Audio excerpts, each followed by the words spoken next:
Superman #1 is possibly the most important comic book in comic book history. It outlines Superman's origin, it outlines his early days as a superhero, it's the first director's cut, it's the first expanded edition, it is the first collected edition, and it is the first book to be completely devoted to one individual character. But we're not going to go ahead and talk about that today. Today we're going to talk about this. The sun, it's reflective. Ooh.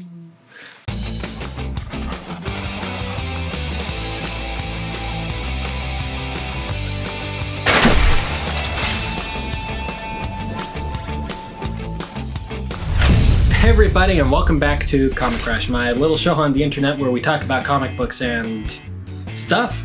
Between 1991 and 2004, DC Comics released a series of irregular specials. They called them Elseworlds, and what these were was they took all of their popular characters and they re-envisioned them into completely different setups and completely different settings. They were kind of like Marvel's What If stories, though there is an important distinction. Marvel's What If, more often than not, is an exercise in turning left instead of right. All of the characters' histories, the rules of the world that they're in, all of that stuff stays exactly the same until a critical juncture. For example, in The Amazing Spider-Man #1, we see Spider-Man break into the Fantastic Four's headquarters and try to become a member of the Fantastic Four. He applies for the job, but the Fantastic Four turn him down, saying, "Nah, we don't want you on the team. Also, bleh." And so Spider-Man runs away. But in What If #1, instead of turning him away, the Fantastic Four accept his offer, invite him onto the team, and rebrand themselves the Fantastic Five. And then they follow what the story would have been from that point. So What If #1 had all the same character histories, had all of the same rules of the universe, and that's what Marvel's What If is more often than not. Whereas DC's Elseworlds is completely different. Elseworlds, more often than not, had completely different rules for their universe and their setting. For instance, in Superman Red Sun, we don't just see what would have happened if Superman's rocket landed in Russia rather than in America. We see the entire universe, the entire DC universe, all of the characters rewritten from a completely different point of view. And that's what Elseworlds is more often than not. It's an exercise in let's change everything. And it's great, and people love it, and I love it too. I've always loved Elseworld stories, and I must not be alone in that, because even a couple of decades, close to a couple of decades since the last official Elseworld story was released, they're still celebrated. Stories like Red Sun and Gotham by Gaslight and The Doom That Came to Gotham, they get animated movies, costumes from various Elseworlds properties end up in video games as extras, or even on TV in some cases. And in fact, sometimes Elseworld stories are so popular, like Kingdom Come was, that they become essential reading. They become a part of a well-rounded comic book library and are oftentimes the go-to book if you need an introduction to a world or a universe or characters on how they interact with each other. And if you were to ask me a big reason why Elseworld stories are so popular, I think it's because of a couple of reasons. For one thing, they're very easy to collect and they're relatively cheap as well. And when you pick one up, you usually get a full story from beginning to end within it, which means that if you're on a comic book budget and you want a full, complete story, Elseworlds is a pretty good way to go. But enough of all of that. I said we were going to go ahead and talk about Superman Speeding Bullets, so let's go ahead and hop into it. Speeding Bullets was released in 1993. It was written by J.M. DeMatteis and it was illustrated by Eduardo Barreto. And it explores what would have happened if Superman's rocket didn't land in Kansas, but instead landed just outside Gotham City, and he was found not by the Kents, but by Thomas and Martha Wayne, the parents of Batman. It's a fantastic concept, it's an exciting concept. I've wanted to talk about this for a while. I've had the book in my collection as a digital copy for years, and There's one I like to go back and I like to look at occasionally. There's also a lot of people that I've encountered over the years through my comic book workshop or through videos on the channel or in live streams who love bringing up Superman Speeding Bullets as just a really interesting book that got them really interested in the character. I find all of that super strange because for some reason, Speeding Bullets in relation to other Elseworlds stories really hasn't gotten as much attention or has gone as far as the other ones. There is no animated movie for it, there is no video game Easter egg for it, it doesn't really get talked about very much. It got a McFarlane action figure and that's about as far as it went, which I find interesting because this is Superman's first Elseworlds story. And I do hear a lot of people talk about it, and I mean the cover alone is just fantastic and interesting. So let's go ahead and delve into it. Let's read the book. Let's open up the bag. Pull it out of the bag. Let's read the book. Let's look into it. This story, like all Superman origin stories, begins with Krypton exploding, the rocket flying away from the planet and burning up in Earth's atmosphere, and it lands, this time, on a street just outside Gotham City where Thomas and Martha Wayne find it, and they look into the rocket, they open it up, there's a child inside and they're like, holy cow, it's a space kid. What are we going to do about this? I don't know, let's do the obvious thing, let's adopt it. And so they adopt this child, take him home, name him Bruce. Now Bruce is a wonderful kid, and they make a point to make sure that you know this. But whatever the family gave to Bruce, all of them would agree that he gave more to them in return. For there was something almost magical about the boy, a quality of being that seemed to touch and transform everyone around him, as if his very essence brought out the best in them. And that's important to note. So, that's kind of how they all felt about Bruce. That's how Thomas and Martha and Alfred really felt about him. And they loved him, and they tried to raise him to be a good person. And part of that is they have a monthly tradition of going out into the city and checking out the movies. And they go to the theater, they watch Zorro, they walk out of the theater, and Thomas is like, you know what would be fun? Let's take a shortcut down that dark, foreboding alley. Nothing bad could possibly happen to us in there. And then something bad possibly does happen to them in there. Joe Chill shows up, and it's the Batman thing. He's like, I'm going to rob you guys, and they're like, oh no, don't hurt us, and then he's like, too bad, and then he shoots the parents, and Bruce, something just snaps in him, and he breaks. And he looks down in horror at his dead parents, he looks at the guy who killed them, and fire just cascades out of his eyes, and burns Joe Chill, and the crook runs away in pain, in searing pain. They find him dead next day, just covered in burns. So all of this events here, both what happened to his parents and what Bruce did involuntarily, they break him. And he goes home and he just spends the next couple of decades in his mansion just doing nothing. Alfred tries to get him to snap out of it and tries to raise him as best as he can, but Bruce ends up just spending all of his days asleep, all of his nights awake, listening to angry music in the dark. It's really rather depressing.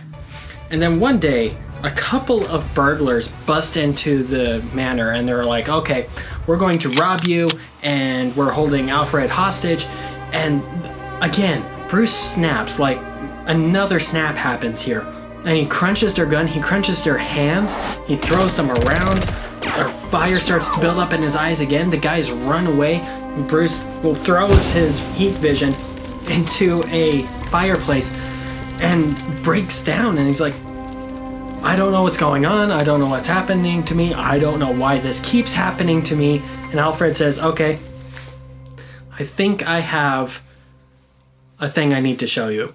And they go down into the basement of the mansion, and then they go further into a cave that's underneath the basement.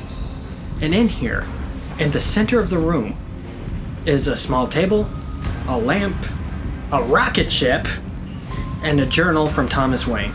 And Bruce spends all night reading this journal, trying to find out everything that his father could figure out about what this rocket was. His super hearing kicks in, and he looks up into the cave above him. He hears the bats, and he takes his place with them. He flies up into the night, now as Batman. When we also catch up a little bit with the guys who robbed the place, and they go back to their boss and they're like, hey boss, sorry, we couldn't scare Bruce away. Also, he broke my hand and he crunched the gun and it was big and scary and really scary and big.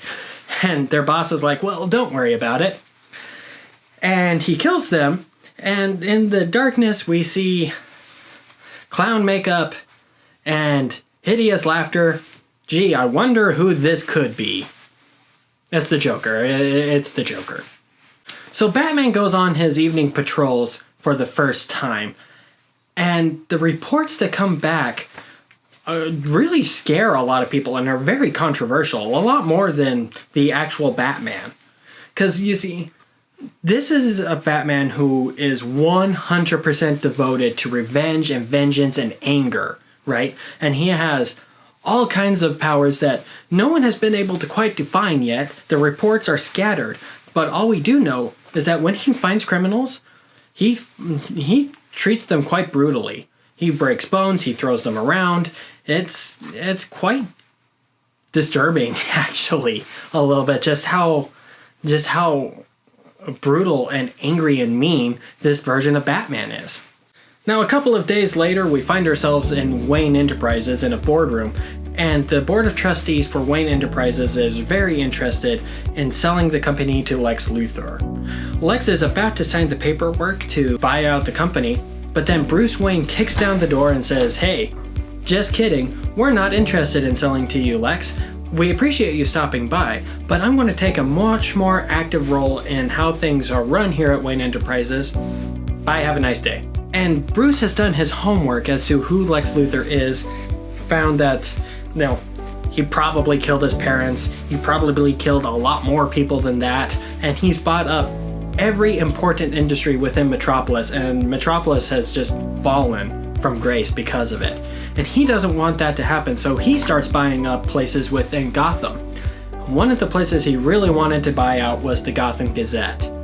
When he buys out the Gotham Gazette, he learns that Perry White and Lois Lane, the star reporter and the editor of the Daily Planet in Metropolis, left after Lex bought them out. So he hires them to show up. And when Bruce meets Lois for the first time, he just becomes a bumbling fool. It's actually quite endearing. It's kind of cute.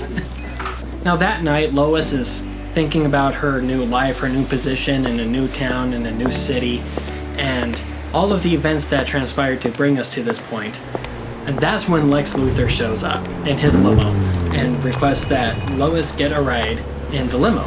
Lois at this point knows it's best not to get Lex Luthor too angry, so she agrees, she hops in the limo, and all the while Lex is talking about how he wants Lois to come back to Metropolis, come work for him, and how he has very strong romantic feelings for Lois, and Lois is like, nah, you're gross, you're ugly, you're nasty, you killed your parents, you've probably killed a lot of other people too. No. And Lex is like, okay, I kind of figured that, and kicks her out in the nasty bad part of Gotham City. Almost immediately, 4 guys show up, and they just start slowly marching towards Lois, and Lois is cornered, she's in shock, she doesn't know what she can do here, she doesn't know how she can escape. And just then, out of the concrete flies Batman. He's big, he's scary, the guys freak out, he grabs them, he throws them around like they're wads of paper. All the while, Lois is watching this whole thing horrified at the show of brutality. He's not just saving Lois, he's punishing the bad guys. After the bad guys are all knocked out and injured, and critically so, probably, he reaches his hand down to Lois and she slaps it away. And Batman is just like, he doesn't understand. So he does all that he can do, he just flies away. Later at the Gotham Gazette, Lois Lane is typing up her report of what just happened to her, and Bruce Wayne shows up. to check on her, make sure she's okay, make sure she's all right. And she says, "Yeah, I'm okay. I saw Batman up close. And he's not a good person. He just radiates all of the wrong reasons for why he's doing this." And Bruce is just like, okay. And that really gives him pause, but what gives him pause more is when Lois points out that Bruce Wayne is a fantastic, good, honest, hopeful person, and she finds that really attractive. And so now we have Bruce who's like caught up in this weird duality, and Lois who doesn't realize that she's a big part of it. Regardless, the two of them share a nice moment together, and they start dating. A few months later, this guy in a purple trench coat and a purple fedora hat just starts marching his way through the Gotham Gazette offices towards the office of publisher Bruce Wayne and star reporter Lois Lane, who are working on the latest edition of the paper. And this guy rips off his hat, rips off his face, and reveals that Lex Luthor encountered a chemical accident that turned him into the Joker. Whoa, we didn't see that coming. What? You see it coming. You see it coming a mile away. He shoots Bruce Wayne with this umbrella gun thing, captures Lois, and with this backpack helicopter thing, flies her to the other side of Gotham City and challenges Batman to a duel. Of course, Batman does show up, and he's like, yeah, no, this isn't okay. Grabs Lex Luthor Joker, breaks his helicopter backpack thing, holds him up in the air, and that's when his super hearing catches something. Out in the center of Gotham is this full army of mercenaries. We've got tanks, we've got guns, we've got missiles, we've got the whole 9 yards. Lex Luthor, in the past couple of months, put his entire fortune into buying out an army just to destroy Gotham City, just to get back at Bruce Wayne for not selling Wayne Industries. And it's at this point that the Batman is really starting to lose it. And the Joker taunts him and says, "Ha! Guess this means that you're just as far gone as I am." And Batman says, "Yes," and drops him. But then a faint voice from Lois Lane. No, you aren't far gone." And that really affects Bruce. And he begins to remember what kind of person he was before all of this. He flies down, he grabs the Joker, takes him to jail, and then he goes after the army, and he just busts them apart. He breaks up tanks, he throws missiles away from the city. All the while, Lois Lane, who's narrating the story, points out that there's something different about this. Batman isn't just fighting for the sake of fighting. He's not fighting for angry reasons. He's not fighting for vengeance. He's fighting for protection. He's here to protect and serve the people of his city. This is a completely different Batman than what we've been seeing. Batman flies back over to Lois, and Lois says, "Hey, so I think I figured it out that you're Bruce Wayne. You can be so much more than this avenger of vengeance, of darkness. You could become a real symbol of hope and peace for people." And Bruce says, "You know what? I think he might be right. I think this whole superhero thing could use a rethink." And then the world is introduced, yet again, but also for the first time, to Superman. This story, at its core, is about what happens when a good, kind-hearted, truly kind individual is hit with trauma again and again and again and again, and there's no one there to catch him. At the beginning of the book, he's described as this good, kind-hearted individual, but after so much trauma keeps happening to him, and the horror of his own abilities, his own actions, they just turn him into this really bitter person who's angry and unleashes that anger on other people in a way that's really not super constructive. And then we have our supporting cast. Lex Luthor represents what he could become if he goes over that edge. And then we have Lois, who is reaching out with love and with compassion and with understanding, yet not a pushover, not someone who will accept crap, who will accept bad things. And she represents that place, or that guardian angel who could take Bruce back to that place where he once was. It's very, very cool. It's a great way to interpret this, especially also. I had a friend who read this book and was really disappointed that it ended with him becoming, the classic Superman, the proper Superman. But that's kind of the point. This isn't a Batman book. This is a Superman book. This is an origin story of how he became Superman in this new setup, in this new situation. And that transference between these two big pillars within DC, between the dark and brooding Batman and the bright and hopeful Superman, that transformation is really symbolic as to what this book is trying to say. It's kind of brilliant. The point of the book was really well accomplished, if not a bit muddled in the journey to get there. The biggest thing that this book faces, and the biggest thing that's really holding it back, is the page length. There is not enough book in here to really take advantage of everything that this setting could potentially give to this story. And that's really disappointing. Like, for instance, we have him showing up at this board meeting and saying, hey, I'm back and I'm going to take a much more active role in Wayne Industries. And then he buys a newspaper, hires Perry White and Lois Lane, and he works at that newspaper, which is exactly what Superman was doing. And we don't get to see anything else. We don't get to see him try to run a huge technology firm. We don't get to see him, having to deal with Wayne Industries' old weapons setup. We don't get to see how other characters, how the Batman cast, like Commissioner Gordon or Detective Bullock or Montoya, how they react to this much more dark, more violent version of Batman. Or Vicky Vale. He buys the Gotham Gazette. That's a big deal. He hires Lois Lane to be the star reporter of the Gazette. That's Vicky Vale's job. So, how does Vicky Vale react to all of this? We don't know. We don't get to see it. And unfortunately, the big reason why we don't get to see it is because this book is just too short for its own good. And because of that, we don't actually really get to see Superman run Batman's life. We see Superman work at a newspaper with Lois Lane and Perry White, and he's a superhero when he's not working at the newspaper. So it's the same thing.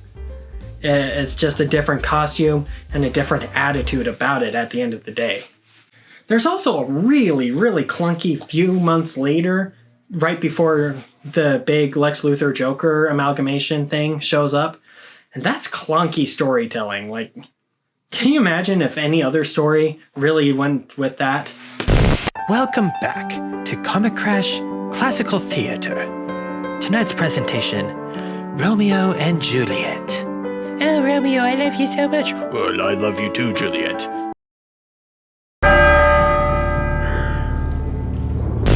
But the one thing I do wish was fundamentally different, even if this book was, 5,000 pages long, the one thing I do really wish was fundamentally different. I don't like that Lex Luthor and the Joker are amalgamized. Like, I don't like they're the same person. It's in a book where Superman is already Batman, it just feels really cliche to also mush together their villains. And let me tell you, I would much rather see this version of Batman go up against the actual Joker, or go up against the actual Lex Luthor, because both of those would be really interesting with this version of Batman who's already darker, who's already not as opposed to violence, and could potentially kill the Joker. That would be an interesting confrontation. But instead, it's Lex Luthor because he's the Superman villain, and we have to put him in the book somehow. I thought that this was a cool and unique concept, and it was never done before. Little did I know, it actually had been done. It had been done twice before, and I was kind of surprised by that. It was done once in the 60s and then once again in the 80s, and both of them very, very, very different from Speeding Bullets. But it was so fascinating that I'm like, you know what, I gotta tell you guys about this. So the first time this happened was at World's Finest number 136. It was released in 1963. And in this one, Batman, like the proper Batman, Batman from the regular Earth universe that all the stories take place on, that Batman got no way homed into this other alternate Earth where he wasn't recognized. No one recognized Batman. No one knew who he was. And he's just running around the city like, why won't anyone recognize me? No, this is the worst. He goes over to Wayne Manor and we find Superman there. Now, it turns out what happened was Kal-El's rocket was found by Thomas and Martha Wayne, and they raised him up as their son Bruce. And then the Wayne parents were, we don't know. That we just have to assume that they died in an alley. And then Kal-El's next course of action was to take that pain and that trauma and become a symbol of hope and justice and champion of the oppressed. Now, there's unhealthy ways to cope with trauma. This feels like a healthy way to go about it. This feels like a good thing to do, or at least healthier than what Bruce Wayne proper did. There is this little concerning bit where Robin is there, and Robin is Superman's sidekick, which also kind of implies that at one point Superman went to a circus, saw the Flying Graysons falling to their deaths, and didn't do anything about it. Like they have a couple of like beat up the gangster stories in there, and then Superman helps Batman recreate the events that whammied him to this alternate universe, and they send Batman back, and all of his friends recognize him, and he's happy, and that's the Silver Age story. It's very, very camp. It read like a campy, silly Batman adventure, and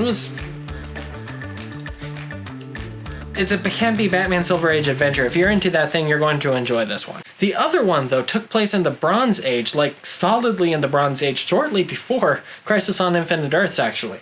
It took place in Superman's numbers 353, 358, and 363 as a backup story. So the story begins how you would expect it to. The rocket from Krypton crashes onto Earth, and Commissioner Gordon actually finds the baby not out of the rocket. Kal-El was crawling a ways away from it. So he picks up the baby, and he's like, I just found a random baby. What do I do with this? I know. Thomas Wayne is a doctor, and he's close by. I'll take the baby to him and see if the baby needs anything. And so he takes the baby to the Wayne mansion, and Thomas and Martha, they look at the kid, and they're like, cool. Guess we'll adopt him. And so they adopt the kid, name him Bruce, and Bruce starts to grow up. They go into town to go check out the local theater and to watch a movie, and they watch a movie and it's great, and then they leave the theater and they think, hey, let's take a shortcut through this dark and foreboding alley. Nothing bad could possibly happen to us there. And as they go in there, Joe Chill shows up and he's like, I'm a bad guy. I'm gonna shoot the Waynes. And he shoots his gun at Bruce first this time, and the bullet bounces off Bruce and ricochets right into Joe Chill's leg, and he falls on the ground. He's like, I've been shot. And because we love coincidence, Commissioner Gordon is just around the corner, and he comes in and he's like, oh, holy cow, what happened here? And Thomas and Martha are like, I don't know, this guy just shot himself. And Commissioner Gordon's like, okay, this isn't a thing. And he grabs Joe Chill and is like, who do you work for? And Joe's like, I'm working for this gangster guy who's doing things. And so Commissioner Gordon's like, oh, cool. And so he goes after that gangster, arrests him, and all is fine with the world. The Waynes invite Commissioner Gordon back to the manor a couple of years later, and they're like, hey, so you remember that weird incident where we were in the alley and Joe Chill shot himself? And he's like, yeah, I remember that. That was weird. It gave me this big high-profile arrest. That's how I got promoted to commissioner. And they say, yeah, so it's because Bruce over here has fabulous magic powers that he got from just being a space kid.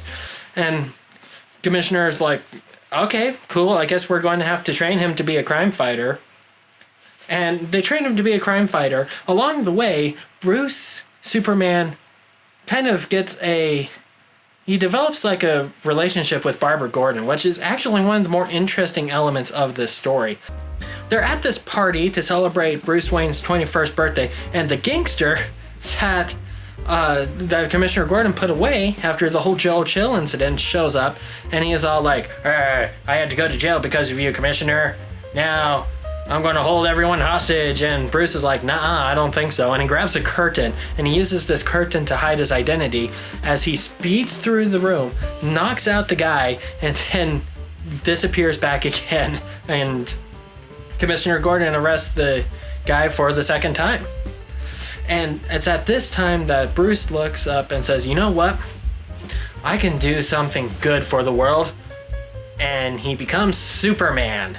The only thing we really get from the second part is that Bruce Wayne and Barbara Gordon are very much in love. They run a small little bookstore together. It's actually really cute. Like, I wouldn't mind seeing a continuation of this idea even. Because, like, it was a fun little relationship. Now, the big crux of it, though, is that Bruce Wayne is Superman, and he's going around doing Superman stuff, saving the world as Superman. But Barbara doesn't like the idea of Superman, thinks that Superman could be spending his time doing better things, being, a scientist and curing diseases, rather than, as she says, go after one lone gunman and stop one act of violence at a time. The third part, I don't know what to do about this, guys. So, Bruce Wayne and Barbara Gordon get married, and on their honeymoon night, Bruce looks to Barbara and is like, hey, so, I have a fun fact to share with you. I'm Superman. And I'm over here like, maybe you should have brought that up a little while before the honeymoon. Like, this feels like way too late to be saying something like that, Bruce. You can't just, hey, I know we're married now. I know you're kind of stuck with me. I'm Superman. And he's like, okay. Barbara is like, I don't want you to be Superman. I want you to promise me you're going to stop being Superman and you're going to start curing diseases instead. And Bruce is like, okay, cool. Now, he's down in his basement all the time just working on science and curing whatever disease he can come up with. And Barbara is like, I kind of hoped that he would stop being a superhero and spend more time with me, but now he's off curing diseases like I asked him to. Oh, nothing's ever good enough for me. She's all like, at least he's curing diseases rather than stopping one random act of violence. And then she gets a phone call from the police. And they say, hey, Barbara, sorry to say, a random act of violence happened and your dad died. And she's like, oh no. And Superman flies up to the upstairs and is like, what's going on? Well, it turns out a random act of violence happened, and because you weren't Superman and because you didn't stop this, my dad is dead. And Superman's like, okay, well, okay. And he goes into the closet, pulls out the Superman suit again, and flies backwards against the rotation of the Earth really, really quickly to go back in time. I hate that. It's so silly. But he goes back in time and he sees that Commissioner Gordon was actually killed by that same gangster that he put away twice. And now Superman's like, oh, well, I'll just stop it now that I'm in the past, but he can't affect instances that happened in the past. We've learned that. That's actually a rule from this era of Superman. He can go back in time, but he can't do anything about it. So he's like, okay, well, at least I know who I'm looking for. And goes back to the present, and he's like, hey, Barbara, I totally know who got your dad. I'm going to go get him. And Barbara's like, no! And drops the biggest bombshell reveal I've ever seen in anything. She's like, no, I'm going to stop it myself because for the past couple of months I've been taking night classes in how to be a superhero, and I have this bat costume. I don't know why it's themed after a bat. There's no reason for it to be. She declares herself Batwoman, but the only reason she was Batgirl earlier is because Batman existed, but Batman doesn't exist in this universe, so I don't know why she's Batwoman. I don't know where she came up with that idea. I don't know how she got all of the bat-themed weapons and gadgets and stuff. And she's all like, I'm going to take him down myself. And then she starts running after the guy, and Superman's like, I guess you can be a superhero now. This feels like a really, really fast change of character, but go for it. And she finds the guy. The guy gets hit by a car. A couple seconds later, Superman shows up, and she's all like, you could have saved him. And Superman's like, no, I really couldn't have. And I'm over here like, yeah, you probably could have. So, whatever. And then the two walk away. And it is the nuttiest, most confusing story. It's like so many twists and turns. Where did this all come from? How did this happen? I don't know. It's a whole thing. But you know what? I kind of liked it. Like, I liked it in a silly way, but it was silly. But I kind of liked it. I love all three of these stories for different reasons. The 60s and 80s versions are just so wonky and so out there that I can't help but love them. And then we have Speeding Bullets, which really took the concept and really flew away with it. I'm really happy to have this book in my collection. It's very neat. Though of all of the DC Elseworlds stories, and particularly all the Superman Elseworlds stories, I think this is the one that could benefit the most from an expansion, redo, extension, some care. It could use some care right now. What I would do if I was in charge of DC Comics is I would announce a new animated movie, and it would be Speeding Bullets. And everyone would really latch on to it. You'd get the Batman fans who'd be really interested in it. You'd get the Superman fans. You'd get anyone who's heard of this book, which is a lot. Yeah, I bet you as far as DC's animated movies, if they did Speeding Bullets, it would be more successful than any other animated movie they've done in the past 5 to 10 years. I'm willing to bet that. Also, as soon as I release that animated movie, I would re-release this book as like a conjunction to it. And then I would announce a 6 to 8 issue like mini-series expansion using the same costume, using the same basic story. Just go ahead and expand, the places that it could. Let's look into what Commissioner Gordon was up to. Let's look into what Vicky Vale was up to. Let's expand it. Other Batman villains, that would be fun. And then of course you release an ultimate edition of it all. You put this book in there, you put the miniseries in there. Go ahead and put the other, the Silver Age and Bronze Age story in that book too. Why not? It'll be fun. People will like it. And then few months later, maybe a year later, in the proper Superman book or maybe Action Comics, have a confrontation between this version of Batman and the proper Superman. That would be cool. People would really latch onto that.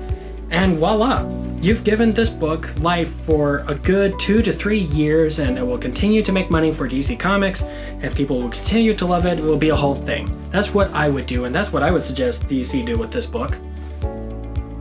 But alas, what we have now is pretty interesting. I would highly recommend you guys go out there and try to find this book. It's not too expensive to find as an individual copy. Also, it was collected in Superman Elseworlds Volume 1, so it's a fairly available book. It's worth having in your collection. So that's what I've got for you guys today. Thank you so much for hanging out with me and checking out this video. Go ahead and put your thoughts in the comments below as to what you thought of this book or what other books you think I should cover. And until next time, thank you for joining me. Have a great day, and remember to always be your best self.